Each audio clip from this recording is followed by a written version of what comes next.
games. He's taken, I think, 4 less shots than he did the first 8. Do you like the way he's kind of playing right now? We want him to be more aggressive.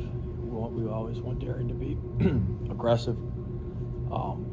So I thought, last game, he didn't play all that much because we were trying to rest his shoulder a little bit and make sure that make sure we had him as healthy for this game as we could. So the game before that, Asheville and Auburn, I think that our offense wasn't running how it needs to run. I think we ran it a lot better the other night. Hopefully we'll run it well tomorrow, but we always want Darryn to be very aggressive. Where do you feel that the shoulder is at this point after getting a little bit of time to rest? It's better. It's better. Does tomorrow feel like an opportunity to reboot the season a little bit? I don't know about that. It's an opportunity to play a really good team at home, and if we win tomorrow, great. If we lose tomorrow, there's still 20 games left. There's a lot of games left. It's a long season. So I don't look at tomorrow as some sort of reboot or must win or anything like that. But certainly an important game. Well, Darryn Peterson was out 7 games, came back, so there's been 2 different Kansases we've seen this year. What stood out to you when he has been in the lineup in those limited games? Well, the number one thing is just that he gets so much cleaner looks for their other guys. Their other guys just get a lot cleaner shots when Peterson's playing. He's going to be a top 3 draft pick. He's a tremendous player, tremendous talent, tremendous person, really good worker, good family. And so, he's a difference maker when he's out there because he just creates so much gravity that you have to put multiple people on him. You've got to run multiple people to him, and it leaves those other guys open. Trey White's having a career year from 3. I think part of that, his career low 30s 3, and he's shooting mid 40s right now. You look at him in the Missouri game, he had a crazy one at the end of the half, but a lot of the other ones were just simple penetrating pitches. So he's getting cleaner looks than maybe he got at Illinois and Louisville and Southern Cal. And so, I think that everybody is better when he's on the court because of him. So when you're a point guard, you can make everybody else better. It's a really good trait. How do you anticipate sort of the matchup with him? Do you run multiple guys at him or try to, or leave it at one, or how do you want to do that? We'll see. We do a lot of switching, so we're gonna have a lot of different guys guarding him. A lot of different guys, are gonna be on him at one point or another. So, we're gonna have to do it by committee. Were you worried about Kansas being as good of a shot blocking team that Seton Hall was back in Maui? Is there a better way to make sure that doesn't happen again? Well, yeah. Looked like we were playing volleyball against Seton Hall. They're throwing those things all over the gym. Kansas is, notch up from that, obviously. Flory's an elite shot blocker. Council's an incredible athlete. 15 Tiller, Bryce Tiller. He's a good shot blocker as well. So, we've got to be smart when we drive it in there. We weren't very smart. We've got to be smart when we drive it in. We've got to be smart when we're playing ISO basketball 1-on-1 because they're coming from the weak side. They do a great job. They're the 8th best defensive team in the country. They do a great job of, no matter what their scheme is, they switch a lot like we do. They've also they do a bunch of different things. But whatever they do, they keep Flory by that rim. They keep their rim protector, their goalie back there by that basket. And so that's going to be a major challenge for us tomorrow. And that's why they're elite defensively. They got great shot blockers, and they don't let you shoot threes. They've also one of Sel's staples. He's had a top 30 3-point defense like 12 or 14 straight years or something. So if you don't give up anything at the rim and you don't give up a lot of threes, it's pretty. The math works in your favor most nights.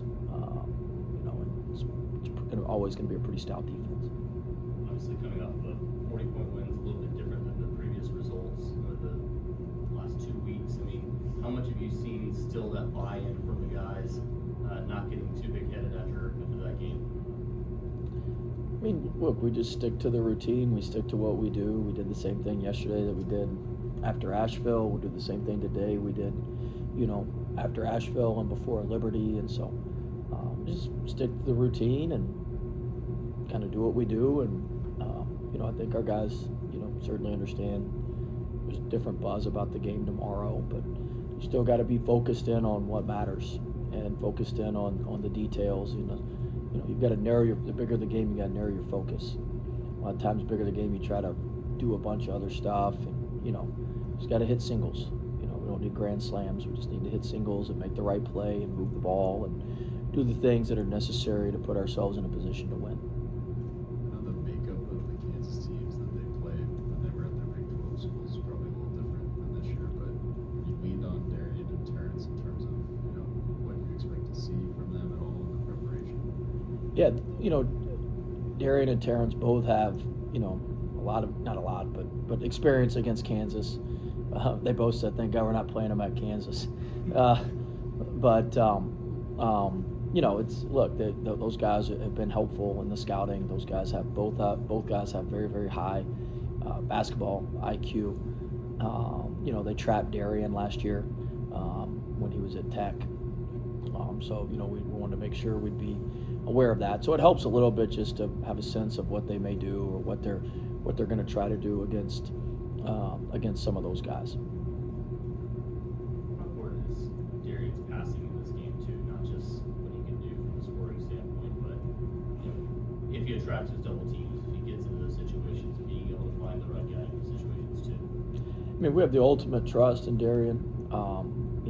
We want to put the ball in his hands because when you do that, he's going to make the right play most of the time. The season's shown that. His career has shown that.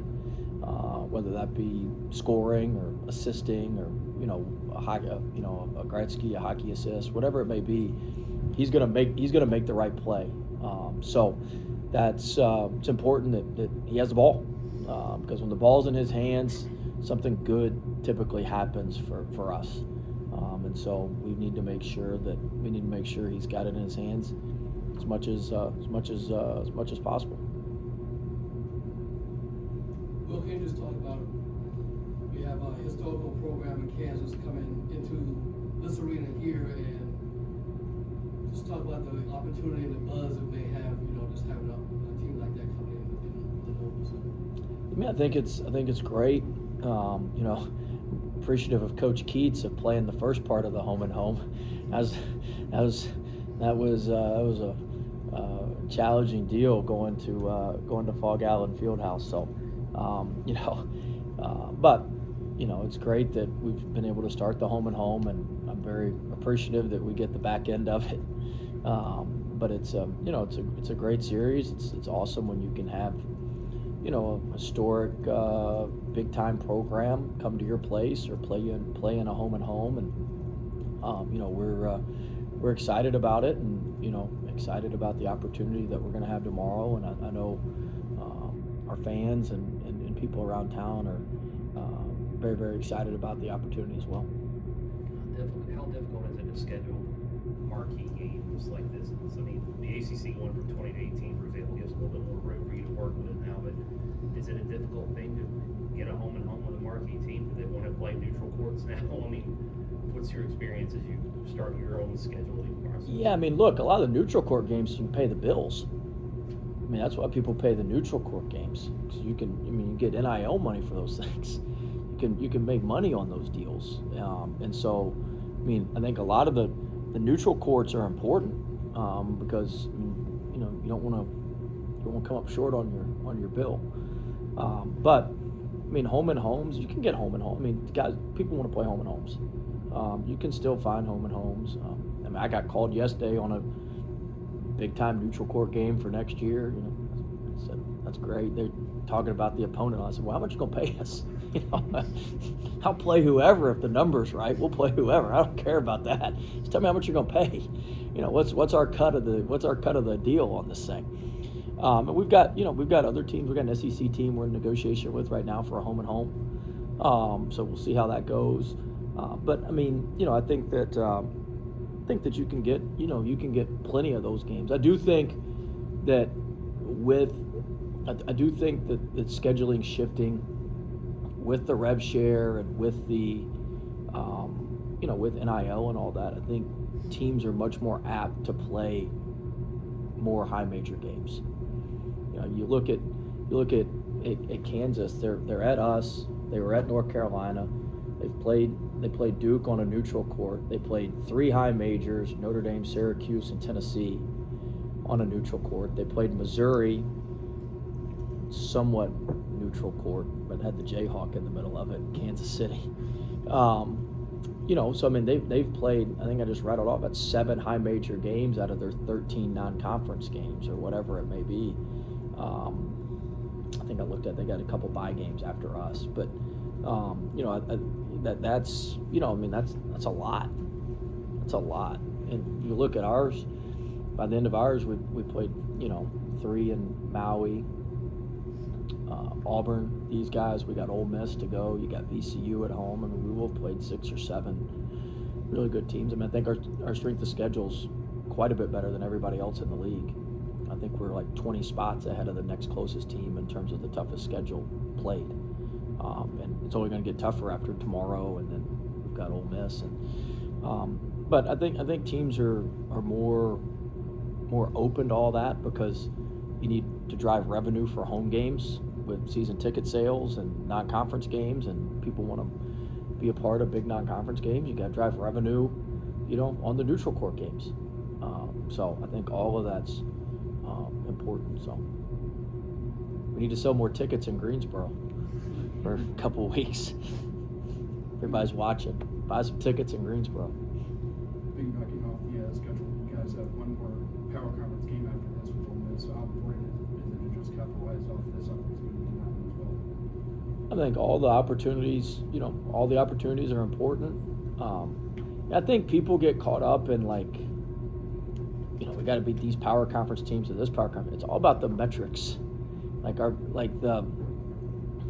You could not win a power conference game in the non-conference and still have pretty good metrics. Our numbers are pretty good right now for where we are. And we hadn't beaten anybody that's just blows your socks off.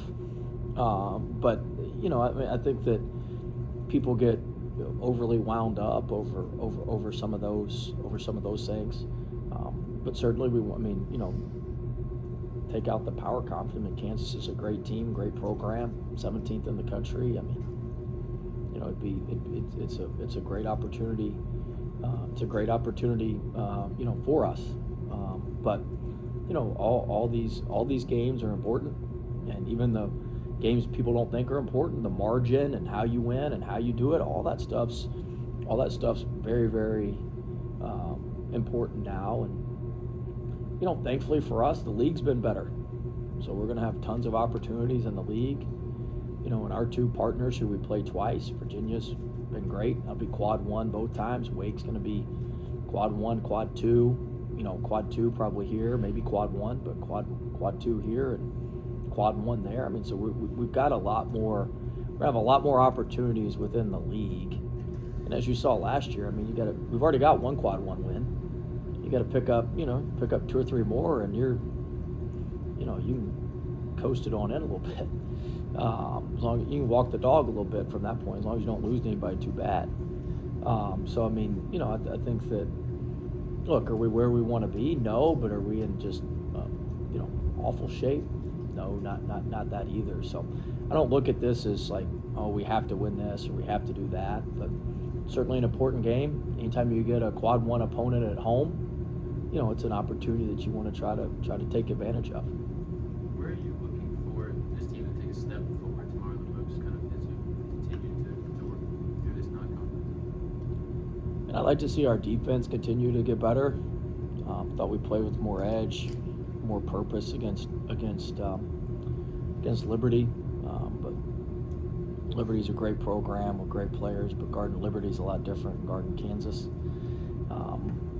So, I'd like to see some of those, look, the results aren't going to be the same, but I'd like to see the results from the numeric standpoint.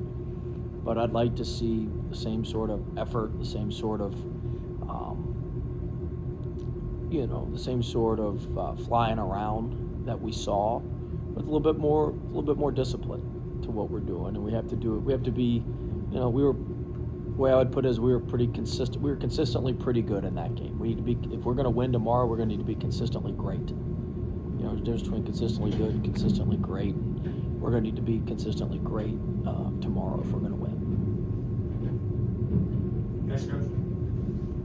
We got one more question. Oh, you got one more. I'm sorry. When you're scouting a team, sir, and say you project this kid to do 25%, and then he has an outlier game, 7 of 9, he's 8 of 9, how do you work that? Do you stay with the numbers or do you make the adjustments? How do you find that balance? It's a good question going into tomorrow. Look, you start with the numbers, and then if things get a little wonky in the game, you have to adjust. But usually everything reverts back to the mean.